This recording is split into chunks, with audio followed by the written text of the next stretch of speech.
Zoren Legaspi ibinigay na ang kayamanan kay Carmina. Matapos ang matagal na usapin tungkol sa paghahati ng ari-arian, tuluyan nang ibinigay ni Zoren Legaspi ang lahat ng dapat mapunta kay Carmina Villarroel. Ayon sa mga ulat, wala nang naging pagtutol ang aktor at kusa niyang isinuko ang mga pag-aari bilang bahagi ng kanilang kasunduan. Samantala, masayang-masaya raw si Carmina sa naging desisyon ni Zoren at handa na siyang magpatuloy sa bagong kabanata ng kanyang buhay. Ano nga ba ang kasunduan sa pagitan ng dating mag-asawa? Alamin natin sa ulat na ito.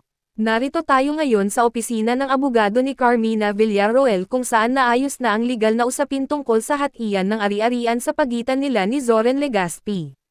Ayon sa dokumentong inilabas, isinuko na ni Zoren ang kanyang bahagi ng kanilang bahay, pati na rin ang iba pang ari-arian na pinagpagyuran nilang ipunder noong sila pa ay magkasama. Matapos lumabas sa opisina ng abogado, hindi na nagbigay pa ng pahayag si Zoren sa media. Ayon sa isang malapit na kaibigan ng aktor, tila ba tanggap na nito ang lahat at wala na siyang balak pang lumaban. Gusto na lang niyang matapos ang lahat ng ito. Kung para kay Carmina ang mga ari-arian, ibibigay niya ng walang pag-aalinlangan, sabi ng source. Samantala, nag-trending agad sa social media ang isyong ito. May mga netizens na nagpahayag ng simpatsya kay Zoren, habang ang iba naman ay natuwa para kay Carmina. Sa kanyang Instagram post, makikita si Carmina na tila nagbabakasyon at masaya sa bagong yugto ng kanyang buhay. Maraming netizens ang nagkomento at bumati sa kanya, sinasabing deserve niyang maging masaya. Ayon sa mga sources, naging maayos ang naging usapan sa pagitan ng dating mag-asawa. Bagamat halatang emosyonal si Zoren, wala siyang ipinakitang pagtutol sa anumang desisyon.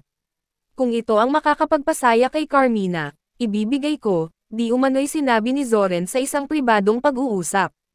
Ayon sa isang kaibigan ni Carmina, matagal na niyang gustong matapos ang prosesong ito upang tuluyan na siyang makapag-move on. Matagal din siyang naghintay para rito. Ngayon, finally, makakahinga na siya ng maluwag, dagdag ng source. Nagbigay rin ng reaksyon si Bibi Gandangari tungkol sa nangyari. Sa huli, kailangan natin ng closure para makapagpatuloy. Kung ito ang tamang desisyon para sa kanila, then so be it. Ayon sa isang legal expert, normal sa mga ganitong sitwasyon ang paghahati ng ari-arian. Karaniwan nang may kasunduang ganito sa mga annulment cases. Minsan, ang isa ay kusa nang nagbibigay upang maiwasan pa ang gulo, paliwanag ng abogado. Ayon sa dokumentong ito, opisyal ng pag-aari ni Carmina ang bahay na kanilang dating tinitirhan, pati na rin ang ilan pang mga ari-arian. Nagbigay rin ng tila pahiwatig ang kambal na sina Cassie at Mavi sa social media.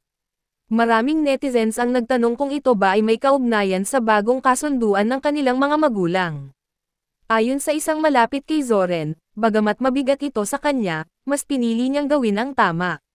Sa totoo lang, hindi madaling bitawan ang mga bagay na pinaghirapan mo, pero ginawa niya ito para matapos na ang lahat, pahayag ng source. Sa kabilang banda, nananatiling tahimik si Zoren sa social media. Maraming tagahanga ang nag-aalala para sa kanya at umaasang makakabangon siya mula sa pagsubok na ito. Matatandaang ang pamilyang ito ay itinuturing na isa sa pinakamatibay sa showbiz. Ngunit ngayon, tuluyan na silang naghiwa-hiwalay sa kanya-kanyang landas. Isang bagong simula para kay Carmina at isang mabigat na pagsubok para kay Zoren. Habang patuloy na bumabangon ang aktres sa panibagong yugto ng kanyang buhay, nananatili namang tahimik si Zoren sa kabila ng mga pagbabagong ito. Ano ang susunod na hakbang para sa dating mag-asawa? Patuloy nating babantayan ang kwentong ito. Ako si Anchor's Name, at ito ang Showbiz Flash Report.